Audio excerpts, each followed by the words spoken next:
If you are more likely to prioritize filling your own cup prior to filling others, like your kids, your spouse, etc., you are more likely to be a more present and grounded mom. And I really like when people use the analogy of the oxygen mask on the airplane.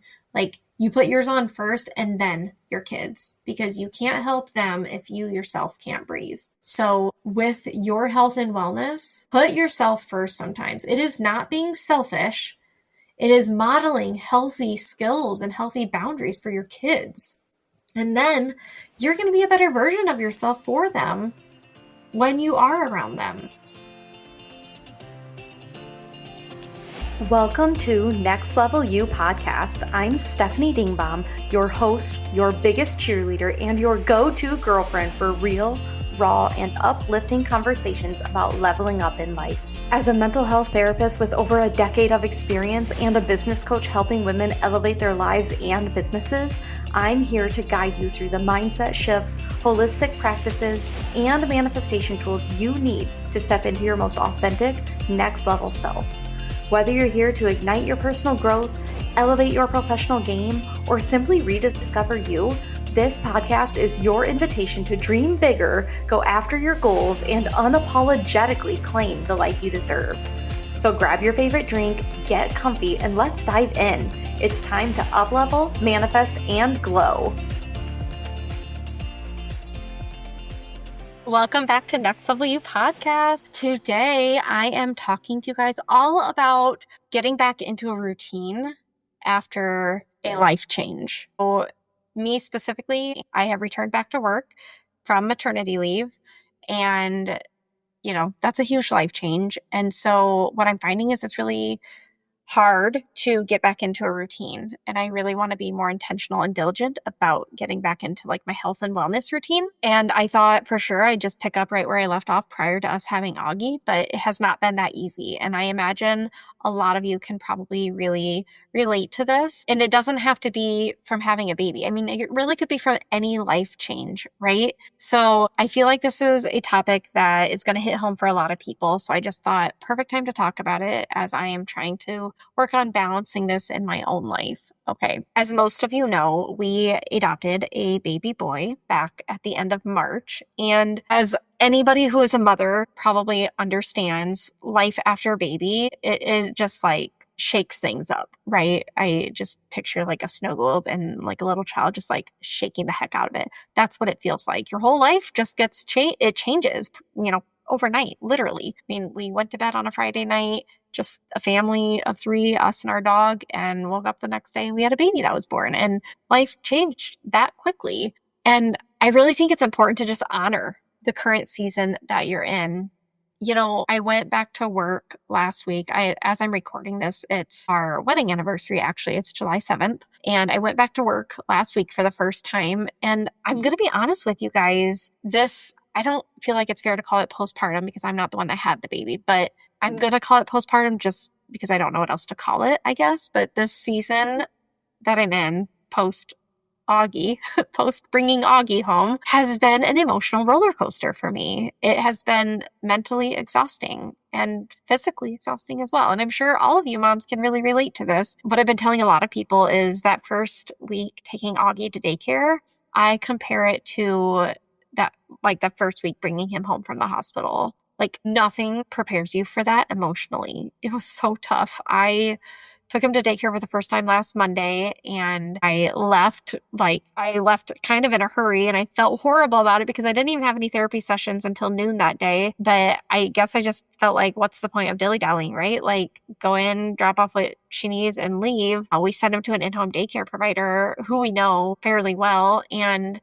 I took in the diapers. I took in the breast milk that she needed. We've been getting donated breast milk, which I'm so grateful for. And I was putting all of that away, and then turned around. There was other moms there that were dropping their kids off. And so I just didn't really want to interrupt. So I said bye and thanked her and walked out the door. And then I got to my car, and then I was like, oh my God, I didn't even hug or kiss Augie goodbye. I didn't take his picture like I wanted to. And then I'm just like bawling in my car because I feel like I'm a horrible mom, and I'm kicking myself because I really saw that going down differently in my head. You know, you have these expectations going into something, and then when you don't meet those expectations, you're like, WTF, like, what is wrong with me? You know, and so that was pretty much what I was experiencing. And then I debated, like, do I need to go back in? Should I? Would that be dumb? And so anyways, I ended up just pulling out and going home, and I cried all the way home, and I get home and I'm eating breakfast and I'm crying through breakfast. And it was just a really emotional day. And from what I'm hearing from others, this is completely normal. You know, what was great about last week is I scheduled a self-care day for myself on day 2 of going back to work. So, you know, because why not? Like, I've been off for 12 weeks, but like those 12 weeks were not a walk in the park, okay? Especially because we did have a colicky baby for a month and a half of that time.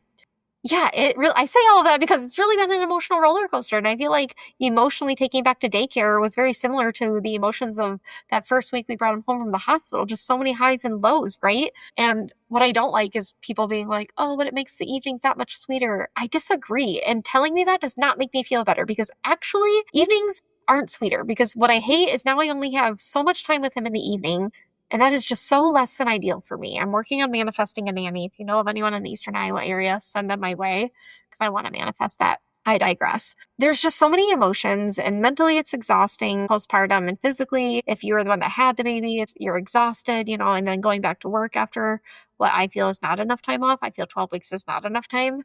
I don't know what the ideal amount of time should be, but 12 weeks to me was not enough. And I know a lot of women who've had significantly less than that. So I'm grateful that I was able to take the 12 weeks, but I'm telling you, it was not enough. And so I'm really trying to just honor this current season that I'm in. But at the same time, I really want to get back into routine, because I know that I thrive on routine. I know that I am my best self when I'm in a really great routine.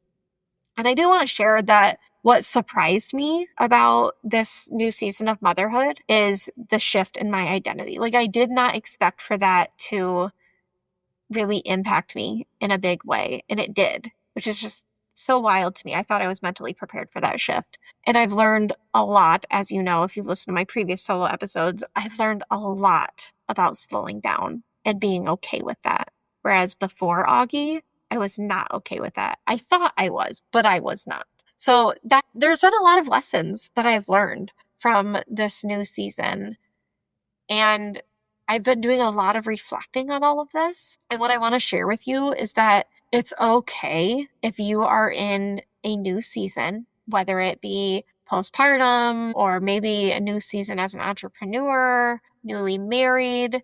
I want you to know that if you are in a new season, it's okay if you haven't bounced back yet. And what I saw a quote once that said, we're not meant to bounce, we're meant to rebirth. And that really resonated with me, because that's exactly what I feel like I've gone through. I feel like I've had this rebirth. I am a different person in many ways, for the better, I feel. And I'm trying to bounce back to some of my old habits, and it's just not that easy. So I just want to normalize that it's okay if you haven't bounced back, but to recognize that you are probably going through a rebirth, because that's definitely what I'm going through.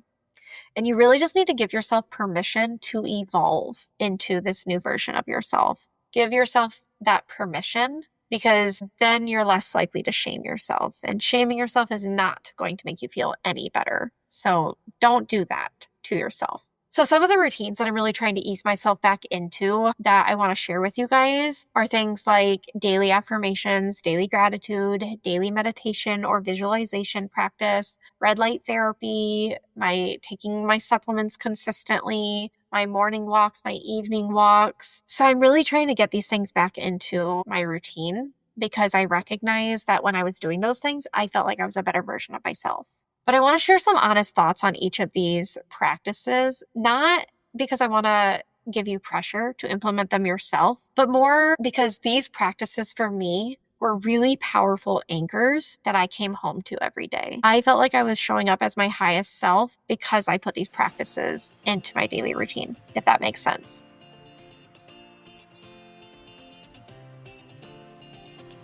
Hey there, listeners. Are you ready to elevate your mindset and manifest your goals?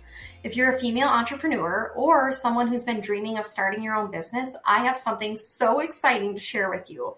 I'm Stephanie Dingbaum, and I've just launched my 12-week coaching program, the up-level method. It is designed to help you gain clarity, build confidence, and create the soul-aligned business and life that you've been dreaming of. So here's what you'll all get in the program: weekly one-on-one coaching calls tailored specifically to meet your goals, Voxer access for real-time support and accountability throughout the week from me, customized tools like journal prompts, meditations, and follow-up emails to keep you aligned and on track throughout the week, plus guidance to overcome imposter syndrome, rewrite limiting beliefs, and shift into an abundance mindset.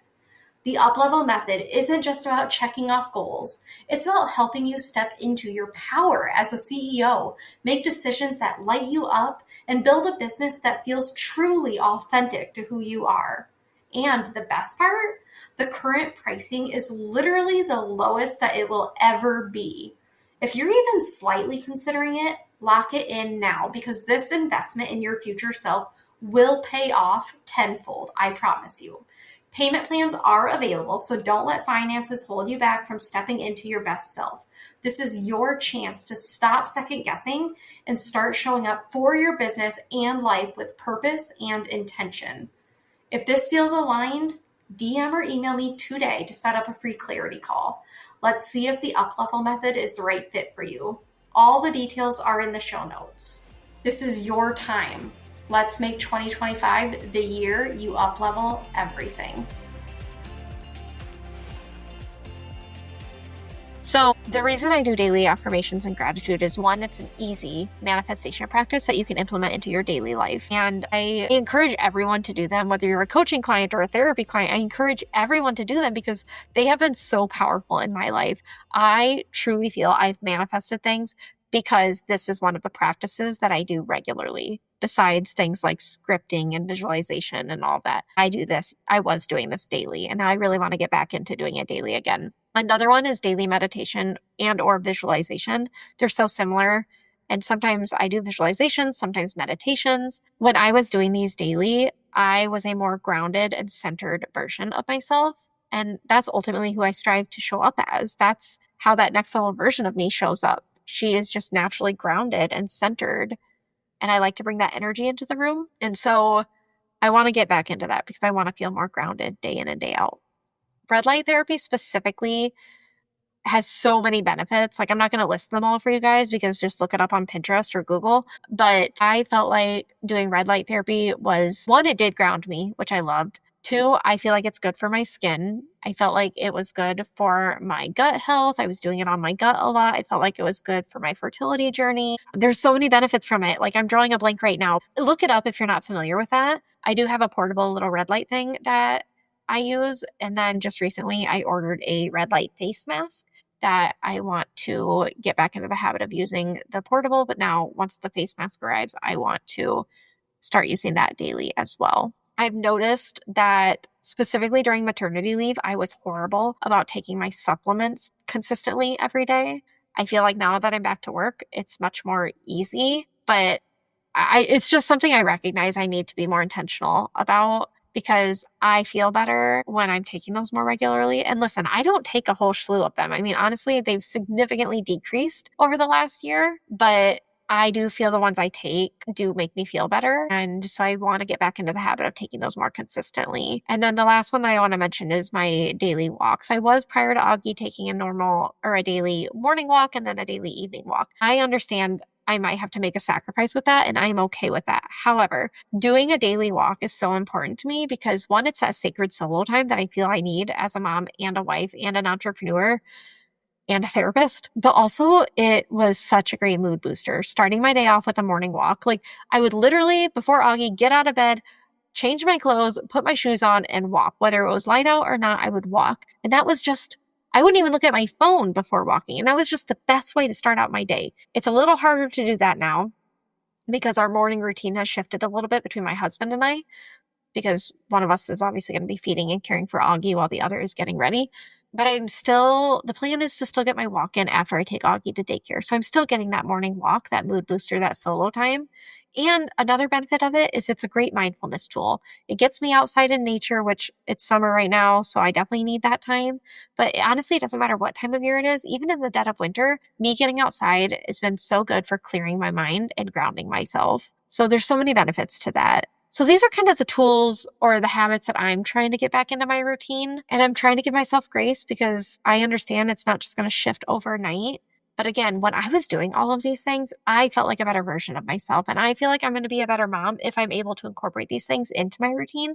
And I fully will admit that some of these I might just have to incorporate Augie into with me, like the walks. That's fine. I'm more than happy to incorporate him into those. Same with red light therapy. It's good for him too. So I'm happy to incorporate him into that. But in general, I just need to be more intentional about getting these back into my routine. I really want to debunk the myth that moms have to come last. I feel like a part of our parents' generation lived by this, and now I see the negative consequences of that.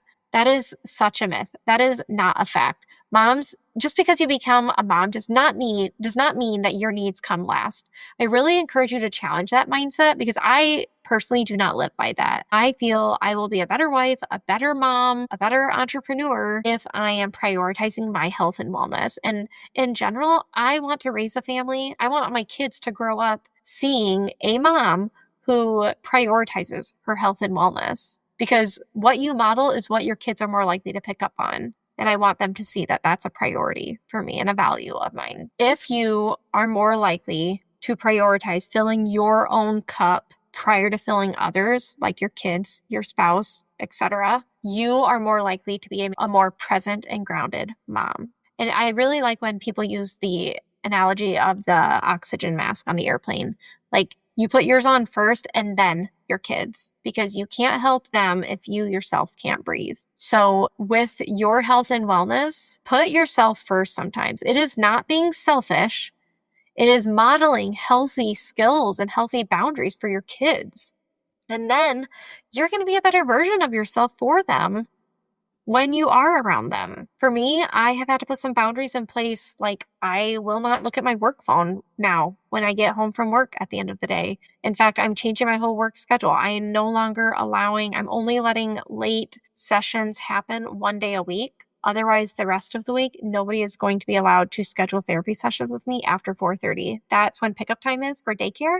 And I will be picking him up from daycare every day. And so if clients want to see me, they will make it work to schedule with me during the day. That's just how it has to be. And if a client can't make that work, then they can go find another therapist. I'm not going to be butthurt about that. In fact, I would encourage that. If you are an ideal client of mine and you're able to make that work, then you'll make it work. And that's just how it has to be. Now that I have a family, I am not going to put other people's needs constantly before my own. I was doing that before when I was only going home to my husband. He was okay with that and I was okay with that. I'm not okay with that now. I'm going to put my family first now, and hopefully my clients will understand that. So those are some boundaries I've had to put in place.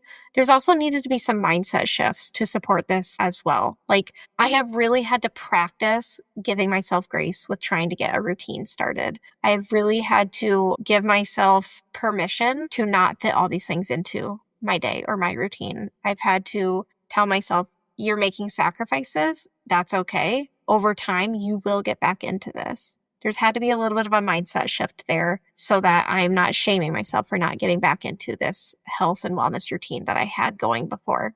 And I just want to normalize that balance is never perfect. Like, you will never have a completely balanced scale in life. Okay. It's more of a dance. Okay. It's not an end destination. I don't feel that's possible. It really is more of a dance. You'll have times where you feel like it's balanced and times where you feel like, whoa, we are way out of balance right now. And that's okay. Okay. Because you will never achieve perfect balance. And if you do, it won't last very long. Okay. So just understand it's not an end destination, not in any way, shape, or form. Okay. It's a journey. I also want to talk about how there is definitely this intersection that I'm noticing now in my life of like this new role as a mom and navigating that with my other roles, like my role as a therapist, my role as a coach, my role as a wife, as a daughter.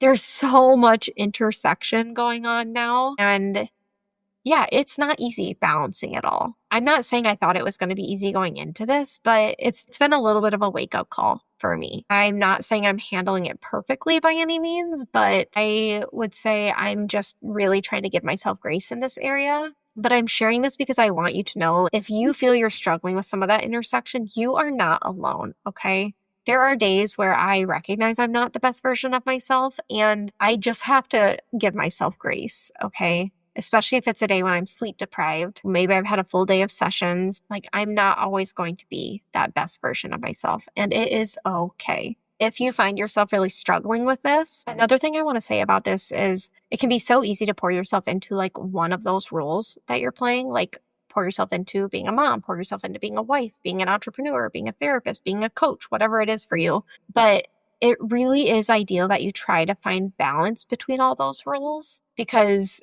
if you are solely pouring into being a mom, it is going to be really tough for you 18 years from now when that child leaves the nest, because that role, that identity isn't going to be as prevalent for you. And you might experience an identity crisis because of that.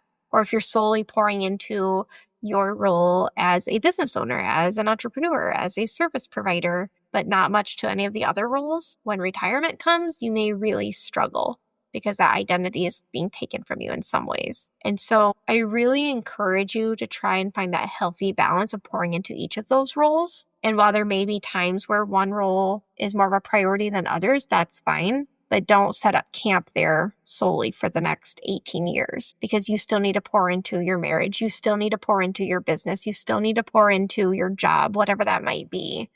It can't be, your life can't be all about motherhood right now. There's other parts to you. You're not solely a mom. There's so much more to you than just that identity. And you need to recognize that and bring that to your attention. And like I've been saying, give yourself grace through all of this. Be willing to be flexible. Flexibility is way more important than perfection. Perfection is so unrealistic. Let that go. If that's a shadow version of yourself that you find you are battling regularly, let that go. Face that shadow, release that, because you are setting yourself up for failure. It is not worth it. Perfection is just not possible. And I also want to reaffirm for you that it is okay to still have goals. It is okay to still be ambitious. It is okay to prioritize your growth. I'm doing all of that alongside being a mom now, because I want Augie or my future children, I want them to see a mom that unapologetically goes after her goals and unapologetically shows up in her business.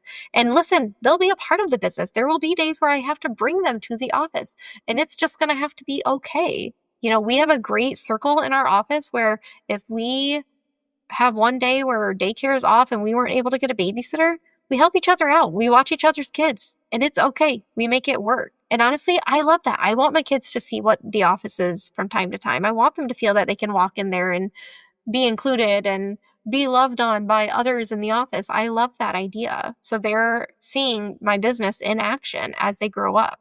So give yourself permission. It's fine to still have goals. You should still be ambitious. You should still prioritize your growth. You're setting such a great example for your kids when you do that. Okay, I want to wrap things up, but I do like to end with some reflection questions, some affirmations for you guys. So just a couple of questions to reflect on or journal on, whatever feels right for you. What is a small ritual that helps you feel like you again? So like meditation is big for me. That really makes me feel like me again. What is that for you? And what is one thing that you can return to this week that supports your wellness? What would that be for you? Mine is I'm going to get back into my affirmations and daily gratitude. I'm going to work on that today yet, actually. And then some affirmations. I am allowed to care for myself even as I care for others, and my wellness matters. My needs matter. I matter. Repeat that to yourself daily if you are struggling with this. And one other thing I want to say is just understand that this might be slow progress. And that's okay. That's normal. Routines evolve with every season of life that we're in. My routine might look and feel different than what it was like before Augie. I might not do red light therapy daily. I might be doing it twice a week. And that's okay, you know? But understand that our routines, they evolve as we go in and out of different seasons of life. And that's normal. Okay, you guys, thank you for being a part of this journey for me. Thank you for, if you are a fellow mother, thank you for your support in motherhood. And I just really encourage you to prioritize your healing journey. Whether you're a new mom, a seasoned mom, it doesn't matter. You need to prioritize your healing journey, because the future you will thank you, and your kids will as well. I mean, I would hope that you would want your kids to see a parent that prioritizes her health and wellness. I would hope you would want that. So model that for them. Make time for it. It doesn't have to be daily, but make time for it. And then I really encourage you to have a daily motto or a daily affirmation or a daily mantra, whatever you want to call it. Just daily tell yourself you're doing better than you think. because our inner critic always makes us feel like we are failing at something, but I guarantee you're not. So tell yourself you're doing better than you think. I'm doing better than I think daily. Repeat that to yourself daily. In the mirror would be even better. And then one last thing, I just want to remind you that I know I said this earlier, but I feel like we all need this reminder. Choosing you is never selfish. It's sacred. That you time is sacred time, and it is never selfish to prioritize that. So get that language out of your head if you think it's selfish, because it is not. All right, guys, that's all I have for you today. I really encourage you to share this episode with another mom that you think really needs to hear this message, or another mompreneur in your life who needs to hear this message. And I would really love it if you would connect with me on Instagram if this really resonated with you, or if you want to share it to your story, that would be awesome too. I really appreciate it. And then if there's any of my offers that you think you'd be interested in, I really encourage you to check out my website and see if any of them would hit home for you. And I'd be happy to set up a clarity call if so. All right, guys, have a great rest of your week, and I'll talk to you all next week. Real quick before you go, I just want to thank you so much for spending a little time with me today. And congratulations on showing up for you. Every step you take to invest in yourself brings you that much closer to your next level self, and I'm so proud of you. If you loved this episode, share it with someone who could use a little inspiration, or take a screenshot and tag me on socials so we can keep spreading the next level you energy. Thanks again for tuning in, and I can't wait to see you in the next episode. Let's freaking go!